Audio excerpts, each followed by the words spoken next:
Hey, everybody, and welcome to the Influencer to Income podcast. We are your hosts. This is Haley. Hello. And I'm Doug. And this podcast, we're really here to be able to help influencers grow and develop their personal brands, but while making more income through digital products, because that's kind of where our passion's at right now. And I feel like if you have a passion, you do a podcast about that. Yeah, I mean, that's everybody nowadays, right? So also, if you guys haven't seen or listened to the first episode of this podcast, it is live on my YouTube channel. And it's also wherever you guys listen to podcasts. So where is that, Doug? Apple? Yep, Spotify. Right? It should be everywhere. If it's not, it's gonna be everywhere. Yes. So it'll be and there. You probably should listen to that one first because we talked all about our journey going from 0 to 6-figure months in under a year, or about 12 months. And it'll make a lot more sense when you listen to this episode. So please watch or listen to that one first. And yeah, let's go ahead and get into it. Is that? Yeah, I think that's all. Let's go. So today we're going to be talking about the 3 biggest misconceptions when it comes to the influencer industry. So if you guys are new here and you don't know, Doug and I have been, I've mainly been the full-time influencer face of the brand full-time for the last 2 years, but I've been an influencer for 5 years. He's been along for the ride, doing all of the tech stuff, all the fun roller coaster ride. Yeah, algorithm stuff, all the stuff behind the scenes. And we've learned a lot within the last couple years, especially the last 2 years. And we're going to talk about things that we wish we knew when we, both decided to retire Doug and come with me to work in this business and all of the crazy things along the way. Yeah. So you want to start with the first one? Okay, sure. So like Haley said, we're going to go through some of the biggest mistakes or so misconceptions. Some of the mistakes we've made as well. Yeah. Misconceptions lead to mistakes. So let's just start off with the first one that we have here. And the first one that we want to talk about is it's like what everybody assumes. Mm-hmm. Absolutely everybody. And everybody thinks that in order to be successful, you need to have a large audience. And can we define large? Because to me, large was like, I had a coworker who had like 8,000 followers on Instagram. 5 and I was years like, yo, ago. that's huge, dude. No, I think especially when we do this podcast, we're really speaking to everybody that is either trying to be an influencer or even micro influencers that have like around 100,000 followers or huge influencers. Like it really doesn't matter. Mm-hmm. But whenever we say large, I'm kind of thinking maybe like 50,000 to 100,000 followers to start. And then anything below that is a smaller influencer, in my opinion, because you can't really go full-time. When I say full-time, I just mean make, 6 figures without having like a 6-figure following in the traditional influencer, monetization ways. So there is this misconception that you need a good, decent sized audience of 50,000, 100,000 followers to make a good amount of money. And we're going to be very transparent in this podcast, speak to numbers, how much we have been paid in the past, how much we see other people are being paid without obviously naming names. And that's just a misconception that I thought 5 years ago when Instagram was just starting or whatever that was. And the influencer industry was kind of like on its, really way up. So people make this, in my opinion, it is a mistake. So these are assumptions, but they're also big mistakes because they've cost us a lot of time with each other as a family, make money-making opportunities and things like that. So people assume this because the lifestyle. Obviously, if you click on your Instagram app, which everyone's addicted to, myself included, if you click on it at any time of day, you see influencers. And my husband, Doug, does not necessarily follow. He does not follow fashion bloggers. I don't, but look, you still follow influencers. Listen, it applies to anybody. Even if you just go through like Discover or whatever it's called now, because Instagram changes it every 2 months. It's just like trips to Fiji. Oh yeah. Like full blown houses that are redone and everything. People getting like new cars Gucci every bags, 2 weeks, bags, everything. Even people that I follow when it comes to their cars, they're like, oh, look at this like 17th car that I got. That's like 1 in 10 of the world. And so that is what's portrayed. And if people basically see that success happening and in the back of their mind, or really not in the back of their mind, but they're seeing the numbers like right next to the success. Like 10 million likes, like 18 have a cars. new Chanel bag or 18 cars. Exactly. That follows a lot of car accounts, obviously. Yeah. So that's like the assumption. No, not even just the assumption. Yeah, that too. But it's like the I'm totally blanking on it, which is terrible for a podcast. But it's being ingrained in your mind subconsciously. Yeah. it's like subliminal messaging, basically saying Yes. like, if you want these things, this 60,000, you need 60,000 likes on this photo. Or whatever. Yeah, whatever that might And be. you know what I think is so funny? Like now that I have worked with influencers bigger than me. So obviously, if you don't know, Doug and I help coach influencers, whether you're a micro influencer, a small influencer, or like a super big one, we help coach them to create digital products. So now I even have like another view of what the reality actually is. And these influencers that we help, they tell us like, I actually don't make as much money as you might think. So it's very interesting because you might associate like the lifestyle and the stuff that they're buying, the nice house that they have. But really when it comes down to it, they don't have that like financial security that you might assume that comes with like being an entrepreneur. So and one of the reasons why this happens is because you think that they're going out and buying these things with cash. Yeah. You think that like, they have this just 50 grand sitting there to go buy this random car, and I keep going back to cars, and then they're going to drive it off a cliff for fun. But really what it is you don't see that brands give them lots of things, no matter what really industry or niche that you're in, or niche, because I know I'm going to be corrected a lot on that. I said you're going to get brands that give you things for free, and like that's amazing. Yeah, obviously. it is. No, you should be stoked, but it gives the illusion that you have the money to buy those things that you're being sponsored with. Like for instance, I have had brands, and I've always been a micro influencer, like 170 something thousand followers on my YouTube channel, which I don't really post on, but I've been that micro influencer. I've gotten sent things that I could never have afforded. Like, you know what I mean? So people think, wow, they might have thought, I have no idea, but they might have thought Haley makes a good amount of money. Like I want to do that. And really like, I would never buy all of the patio furniture. Yeah. We've got like 10 grand of patio furniture that's out there. I could never afford that. That's like sent to us. Yeah. So it's and honestly, like we got a little bit more because we had like a connection. I mean, there's worked always with the brand and like, and did all these things. And it looks like we just like balled out. Yeah. And the same thing with like trips, if you see influencers going on trips, a lot of times you guys probably have no idea if you're not a bigger influencer, but a lot of times the trips will just give it all for free, like the hotel room and stuff, but that's not necessarily something that they could afford. And while that is great, because you're actually getting something of monetary value, in our opinion, now that we've been doing this, full time for a while, not anymore as like the traditional influencers, but when we were doing it, that was cool. But I started to get like completely numb to free stuff, and Doug as well. Like the first year you're like, this is amazing. But then you're like, wait a second, this is not going to pay for my kids' college education. Like this free furniture and these free trips and whatever you're getting, even if you get a free car, I mean, some influencers get crazy stuff. It's not making me income while I sleep. And the brands expect you to work a ton, if like, depending on the dollar amount of what they're giving you. Sometimes they don't, but you have to take that into consideration. Like, is this going to make me passive income? Like, is this going to allow me to have more time with my kids? No, because I got to now talk about the furniture and I have to go post all about it. So now when people strive to be influencers with large audiences, it's like just smoke and mirrors. You know what I mean? Do you have anything else to add to that?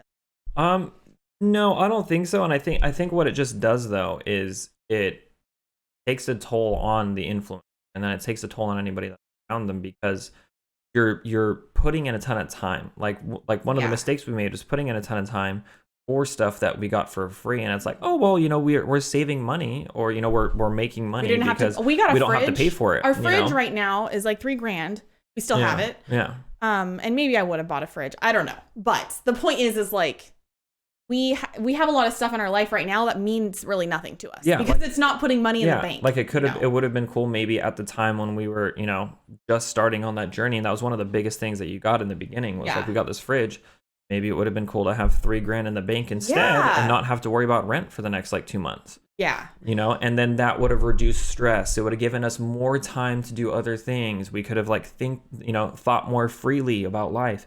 There's a lot of like other impacts that this smoke and mirrors and that these free things and that this like, looked at lifestyle that people don't see. And it's a lot of things that behind the scenes, there's just a lot of stress and a lot of things that happen. The other thing that it cost us by assuming, particularly me, that I needed to just focus on algorithms and looking at people who like my stuff and comment and follower counts, is it really cost me. Like the number one thing that I regret is years of sitting on my hands, not literally, but sitting on my hands I like and to sit on not my hands.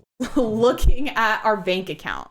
Because when you're just looking at your follower counts, you think that's the ticket to, you know, like making millions of dollars or making 6 figures. Like it doesn't even matter. You know, you think that that's what it is, but really you should be focusing on how you can make money and how you can, in our opinion, which is what we really beat a dead horse about, and we will continue to do so, but making passive income. So you can spend more time with your family instead of having to just get free stuff that you don't necessarily want in the first place. You didn't get to pick yourself.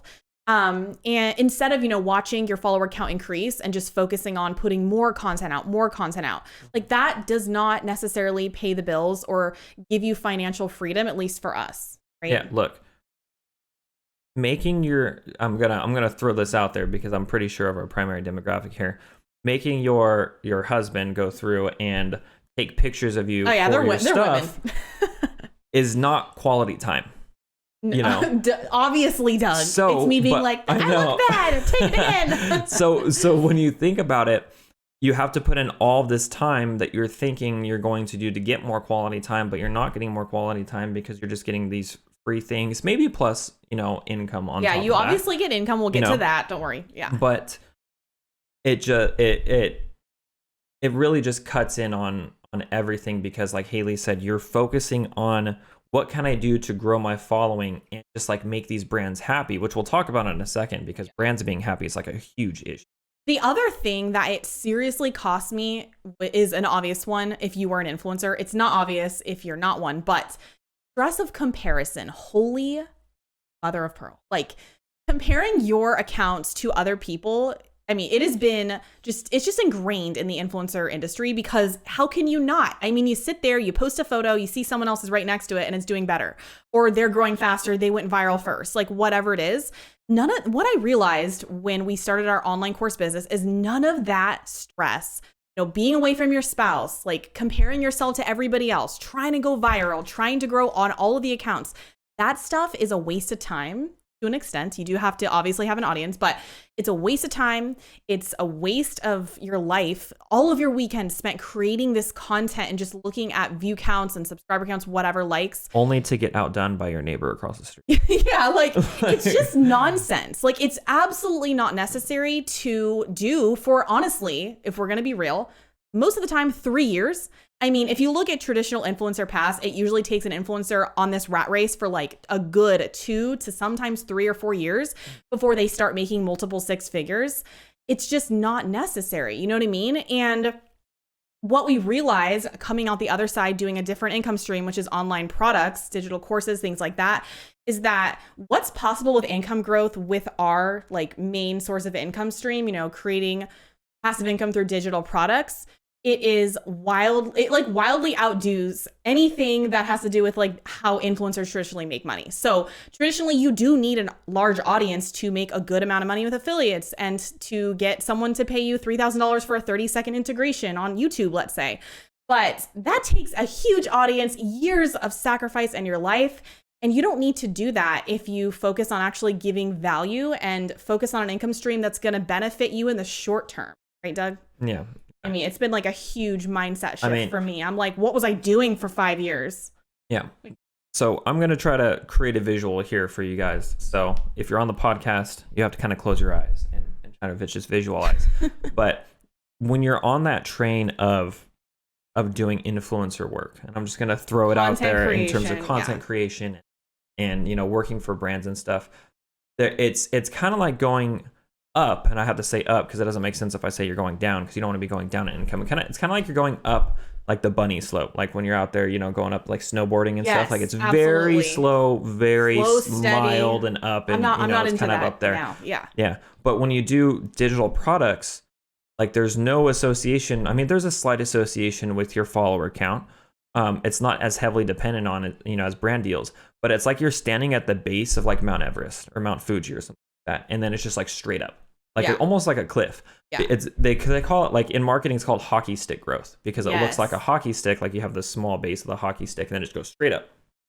And that kind of growth is what you see when you move away from those traditional models of making income, you know, like AdSense, film, etc., and you move over to doing something on your own. But I know that we do want to talk in more detail. Yeah. And there's like a flow here that we have. We're Yes. trying to stick to a flow. We're but new. If you continue to listen to the podcast, or if you watched Haley's videos before, sometimes you'll see that she gets so pumped on something that she just starts going, dude. And I just like turn off the mic and just kind of like hang out. Okay, Doug, seriously.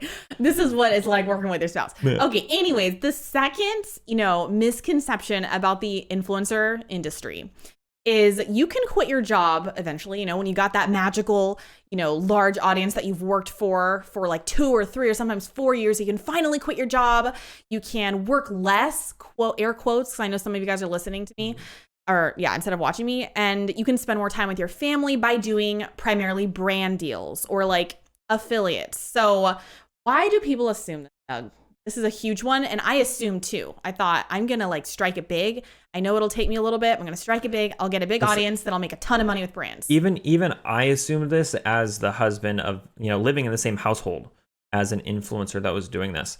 And it would really get Haley mad like all the time back in the day. And what would happen is she would get a sponsorship, like a food delivery service or something like that. We're always just going to be like food delivery service. And she would be doing something like that. It's because it just looks so good, So I would see her video afterwards, which I would rarely watch her videos, and I would kind of disappear. I'd do my own thing, and then I'd come back, look at her video, and she has this like beautiful 30 to 45 second ad of this food delivery thing, and I'm like, you made like 35 grand for, or 35 grand, 3,500 for that.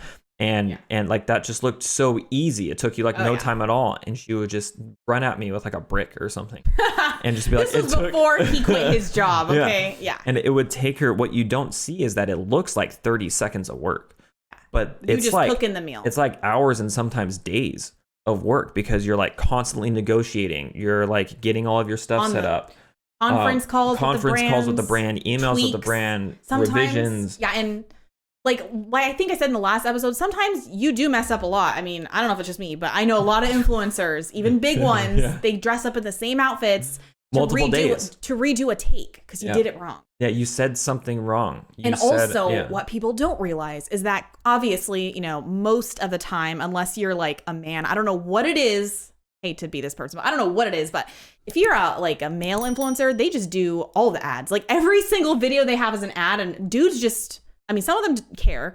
A lot of them don't care. But when it comes to at least like the industry that I was in, the motherhood industry, you will just be slain if you do an ad back to back. So you also don't realize that in order for you to make that $3,500, you got to put out 5 unsponsored pieces of content or whatever it is that satisfies your audience, which I totally understand all that authenticity stuff. I know, trust me.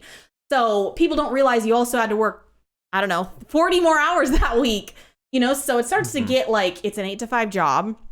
And you definitely don't work less. You just choose your own hours and you work at odd hours, right? Yeah. And speaking of odd hours, this podcast is sponsored by, no, I'm just kidding. And that's literally what would happen, if it was. I am not against sponsorships. I still do them occasionally. Yeah. But we'll talk about that later. But the point I'm trying to make is that like you would just drop in random things. And if you're a dude, like I could just drop in whatever I wanted and it'd be fine. I know. I don't know but that's about. I know, but that's just what like is looked at and what's seen. And you don't see, like Haley was saying, the like backlash that she would get if there was a sponsorship and then only like one unsponsored video and then another sponsorship. They're like, you're doing too many sponsorships. And it's like, well, I have a newborn that I need to feed. Like, you want me to create this content for free for you? Like, what, to just entertain you? I get nothing out of it? Like, what the heck? So anyways, that's a huge misconception, but I don't really want to bash on the naysayers because I've done that too much in my life. But also people assume, if they see someone put up an affiliate link to like a Keurig, let's say, they might assume, wow, they have a huge audience and they might have made sometimes, $500, $1,000 in commission off of that, all the people buying their Keurigs through their link.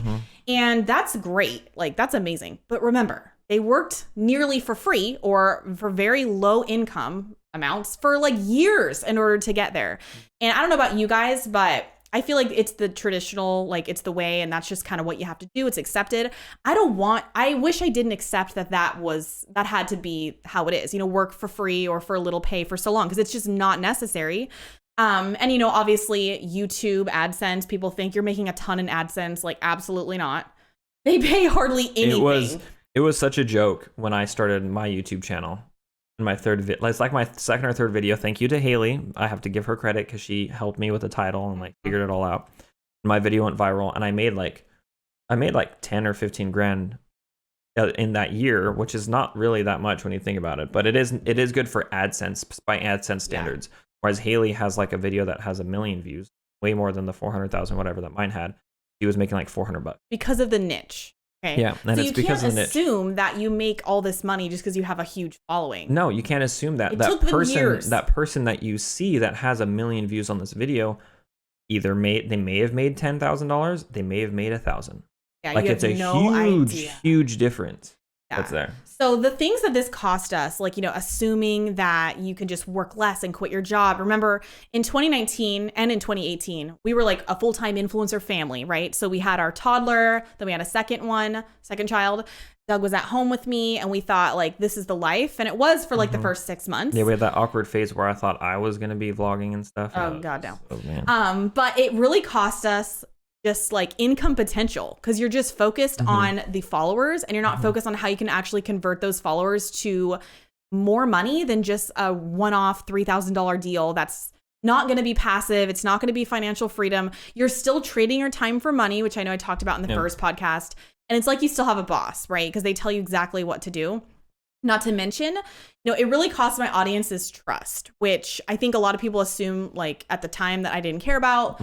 People assume in general influencers don't care about like integrity and all that stuff, which at a certain point, especially when you retire your spouse, you got to do what you got to do for your family. Yep. You got to do the ads to pay the bills for your mortgage or whatever it is.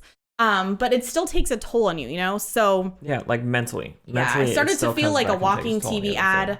I didn't want to talk about brands other than my own, right? And now that I don't have to do that, like I can just talk about the things that I want to talk about. And it's just like an amazing source of or a sense of freedom. Yeah. And what you want to make sure too, like if you are an influencer that's in that position right now, like reach out and talk to us, because you may be at a crossroads and you may not know it, where you may be abusing your audience's trust too much. So when you try to turn the corner and try to make a change to start doing your own product, you may just come off looking more greedy, and it might be too late. So don't wait too long for that to be able to happen. Think about your audience's your integrity and your audience's trust now, and think about what you can do differently soon. Because if you wait too long, if it's been like if an influencer who's been doing this for 10 years has done, tons of sponsorships, and they have a bunch of money, and, it looks like they have a bunch of money, and it looks like they're super successful, and then they come out with their own product because they realize like, hey, after 10 years, I don't want to do this anymore. People are going to be like, you're just grabbing for money. Like, what are you doing just grabbing this? So it's never really is too late, but you don't want to let it go on too long, because we had instances of that happening with people just reaching. I let it go too long. I only did the full-time influencer, making most of my money off brand deals, for pretty like a year and a half, really. But that was too long because my audience was done with it, So and I was absolutely burnt out with it. So it's never too late, I would say, but it's definitely so much better to actually help people in a meaningful way by creating your own products, and what we really we really have seen as our path to freedom in all ways is like digital products. Because then when you can just talk about the stuff that is actually making a deep impact in your audience, you don't feel shameful about it. You don't even care about the criticism you get from people being like, oh, you just want to make money from your course, which that rarely happens, because it's my own product. Like I created it myself. You don't really get that as much. It's been amazing. But also you're like, whatever, I'm helping people. I'm transforming lives, with whatever you're teaching. So there's definitely a better alternative to being on that hamster wheel that we were on. And we've definitely found it for sure. And the third misconception that we want to speak to here, because let's be honest, there's more than 3. Oh, yeah. But the biggest one that we want to be able to talk about is that you've done it. You've quit your job. You're making your own money. You've got a name for yourself. You're your own boss. You are an entrepreneur. You have your own business. You are like, I have a stash of money underneath my pillow that's made just from the business. Like that's my business money.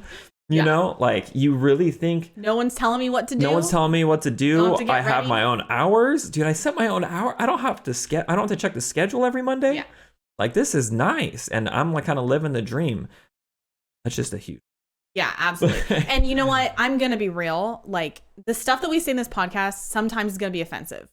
But I can't not be true to reality, because it's like, you know, it might be my story. You guys might disagree with me, but I do not believe that I was a true entrepreneur, or whatever you want to call it, as cheesy as it is, when I had my influencer business, because I was still being told what to do by the brands. And people assume that, you know, you are your own boss and you can set your own hours, because you do see influencers on YouTube and on Instagram waking up at like 10 or whatever, you know, like working an hour a day, and all you see is like a snippet of them doing like an ad or just filming some, or like, you know, putting out some content. So you assume that they're not working a lot, or that they can make all these choices and they have no ceiling on their income.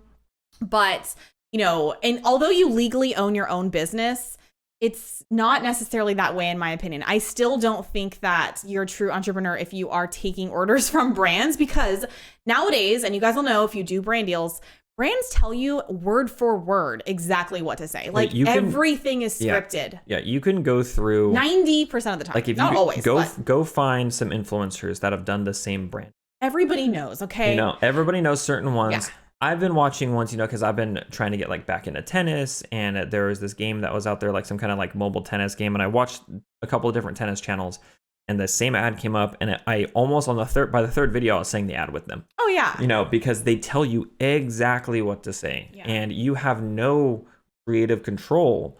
They'll tell you. It's rare. It's crazy. Sometimes. No, it's crazy. They'll tell you, like, you have all the freedom you want. Do it however you want. But don't do it on a vlog. Make sure that it happens within 30 seconds. Make sure that it's 2 minutes long and you hit these 5 points. These points. Yeah. Yeah. And if you don't, we're going to make you do it as many times as you can, because we are the ones paying you. You are not paying yourself. Yeah. So although, like, you know, you're not answering to a boss, I had like a million different mini bosses when I was a full-time influencer. I mean, then you had a manager, like a literal manager. Yeah, like, I've definitely done hundreds of brand deals. Oh, yeah, I would in like, I don't know, 6 years, like hundreds of brand deals, and I've done hundreds. So that's a lot of data, and I would say 90% of the time it's word for word what they want you to say, like bullet point. I mean, you can summarize, but it's really like you got to say it in the right way, in the right fashion. It has to be at the right moment in this video. And it's all very contracted. And because of that, you lose your voice, authenticity, all the stuff that we're tired of hearing. Trust me too. But the bottom line is, it isn't like you own your own business. No, like, absolutely not. What's even more crazy about it is, like, as you start to go in to doing these brand deals, you start to get like exclusivity clauses. And all of a sudden, you can't be looking at other brands that you may have liked before, or talking about them, or working with them. Even though you really like them. Like, even though you really like them. Like, if you work with Target, it says in the contract, you cannot work with, I don't know. You can't work with Walmart. Walmart for 6 months or a month or whatever. Yeah, and it basically, closes down your opportunities as an entrepreneur, because you're not. Yeah, no, you're like an 8 to 5er, in my opinion. Yeah, and again, like Haley said, some of this might come off as like hashtag boss, whatever. Because you're boss, you're doing your boss and you are things. in a certain way, you know, but it's like you are. I'm glad that you have that mentality, but like, it's not really happening until you are in charge of your income and you set your rates. Yeah, you know, and like you can say you set your rates, right, to a brand, and you're like, hey, I want 4K for this, and they're like, okay, cool, but you got to do it my way. Like, if someone's telling me what to do, I don't want to part of it. Like, I'm just stubborn like that. That's me. That goes for me too. Okay, Doug. But honestly, like, the other thing that I started to ask myself when I was getting so fed up with like doing these things and redoing them because I said it wrong and all this stuff, I started to ask myself, wait a second, Haley, is this worth it? Like, you know, and I was making, like I said in the first podcast, if you haven't listened to it, definitely listen to it. But we were making like 20 to 30K a month. That's a lot of money, like, no matter where you live, but especially, I mean, whatever. It's a lot of money. I know it's all relative, but it was a lot. But at the same time, I'm like, I still have being told what to do. Like, is this even worth it? Is there some better way that I can still make more income? And also the bottom line is like, do I want to be doing this when I'm like 50 years old? Like, what? I'm not thinking long term at all. I didn't even think about that. No, seriously. And I'm not going to shade anyone that's 50 years old or 100. Like, I know grandmas that are making a killing with like YouTube AdSense, and they're so happy and they're doing the sponsorships. No, seriously, like some interesting sponsorships. No, like cooking channels. No, Doug, they're not 100, but they're like 80, some of them. And props, you know, if that's what you like, then do it. But for me, like, you know, I'm 28 years old. I had to think about that. I'm 28 years old and I don't foresee myself being told what to do for like the next 40 years of my life or whatever. You know, I want to retire earlier. I don't want to trade my time for money. And who knows like what will happen. I am not a doomsdayer. Okay. So I know it sounds like we're just eating dead horses all over the place. I don't know why I keep saying that phrase, but I know it seems like we're just coming down on the influencer industry. We are, to be honest. Okay. But, you know. Hold on. Let's step back for a second. You say you're not a doomsdayer, but we literally have, for the past 11 months, the biggest like doomsday thing that have happened. Oh my God. With COVID, okay? Yeah. And so that happens. But I never like to be the person that's like, you know, it was so annoying, trust me, for like the first 3 years when I was trying to be an influencer or whatever, trying to make money, trying to retire my husband. No one knew I was trying that.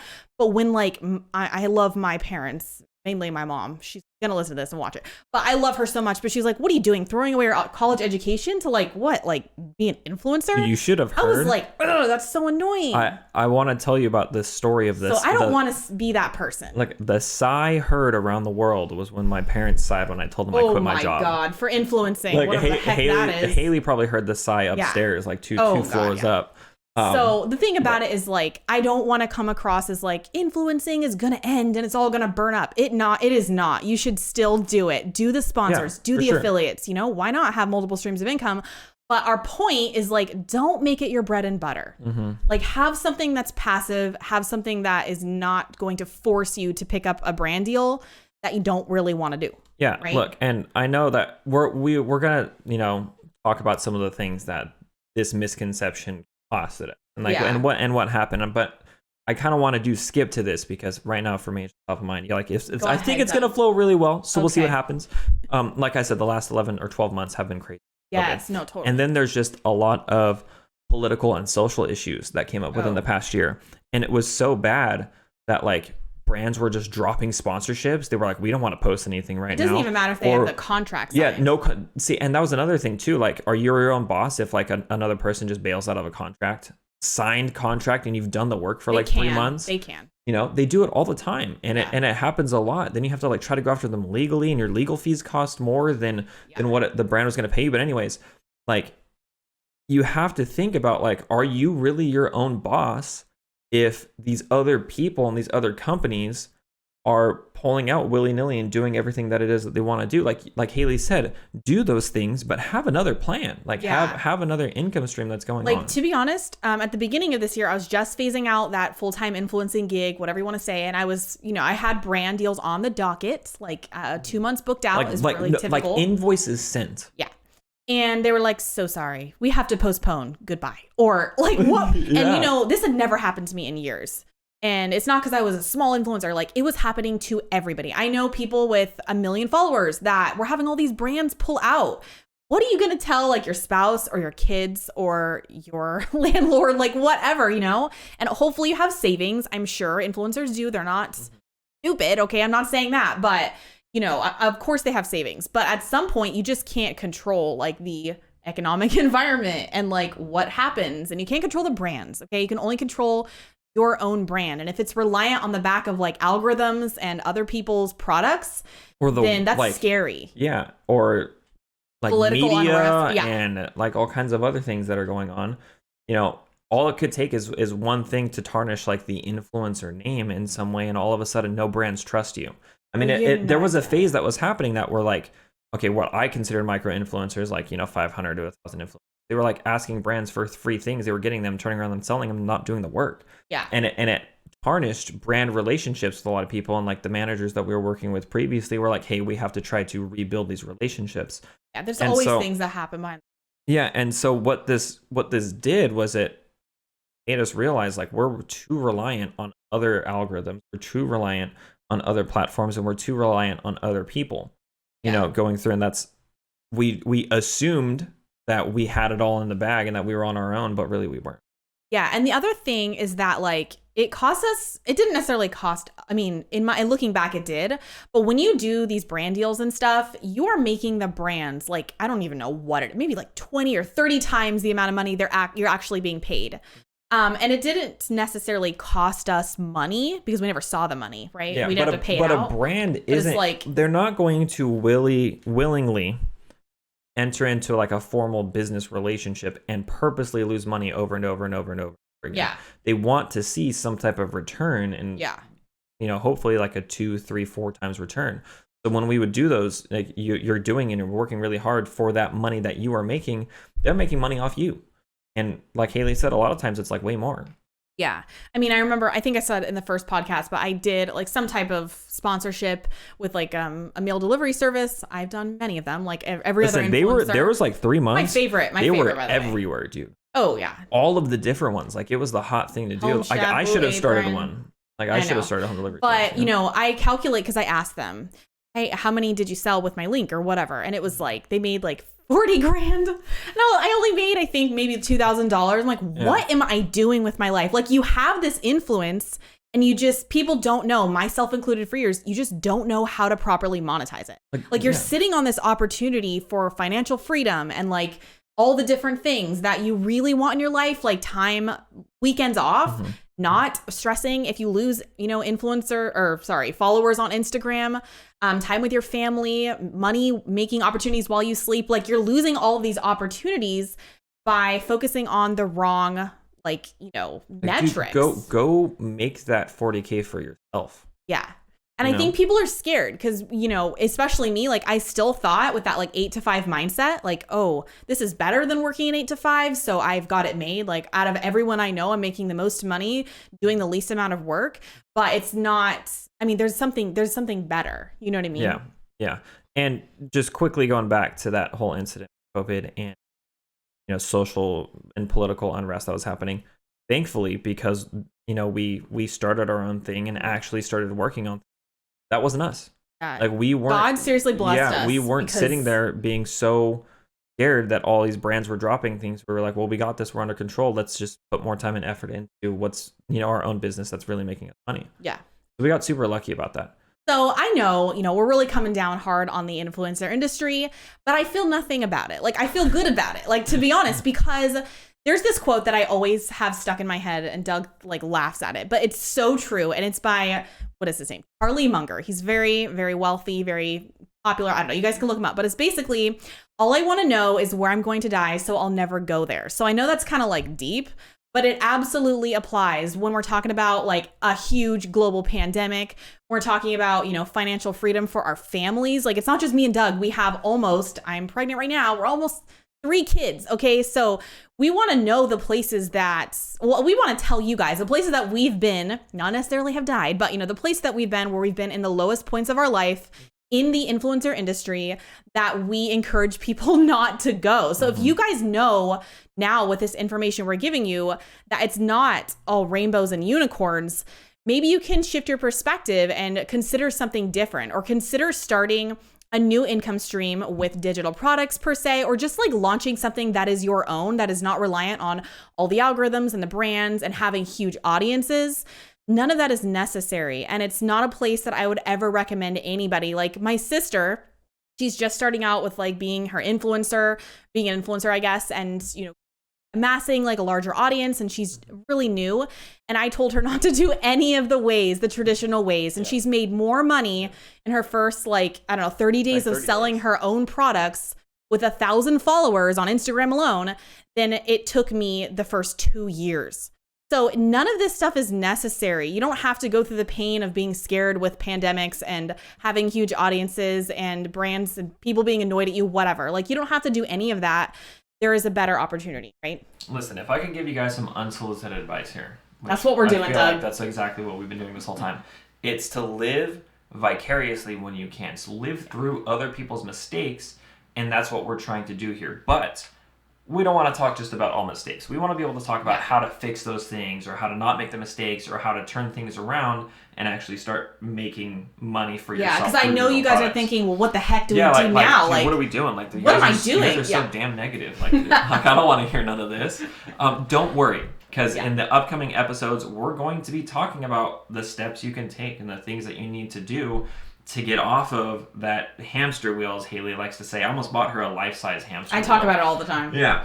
And, how to be able to get off that hamster wheel and what you can do to really start basically walking your own path and doing the thing it is that you want to do. So don't worry, we're going to be getting there, but you have to set the stage. You have to like let it be known as to why we were getting here, especially in 2020, you know. So we're going to be talking about, you know, if I had a small following, what would I do instead, right? Because you still need a following. I'm not going to say that you don't, because you do.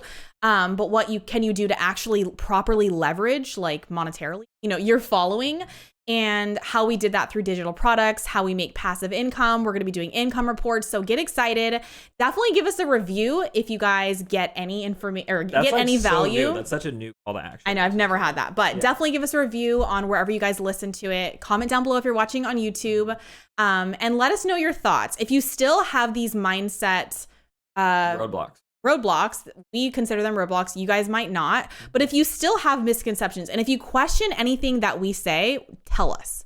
Like, absolutely tell us, because there's no reason for me to just bash on this industry. No, we're open to for no reason, you know. Totally open to dialogue. Oh yeah. Like, we'll just tell you that you're wrong, but we're open to dialogue, right? Listen, okay, there is amazing income opportunities with all of the traditional income streams, but it's kind of like, if they're not passive, they're just not for me. Like, I want to sit on a beach in Hawaii and make money while I sit there with my kids. Or Japan, Doug says, we can do that now through this new income stream, and we would have never been able to do that before. Even with affiliates, because I know you're going to be like, but affiliates is passive.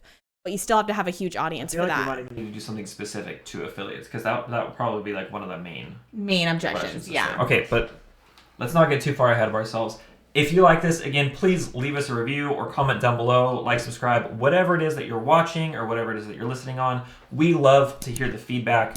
We want to be able to know that we're doing the things that you guys want. So let us know if there's anything else that you want to hear. But again, like Haley said, tons of exciting stuff coming up. So make sure that you're here for the next one. And so we'll see you guys in the next episode. Bye, guys.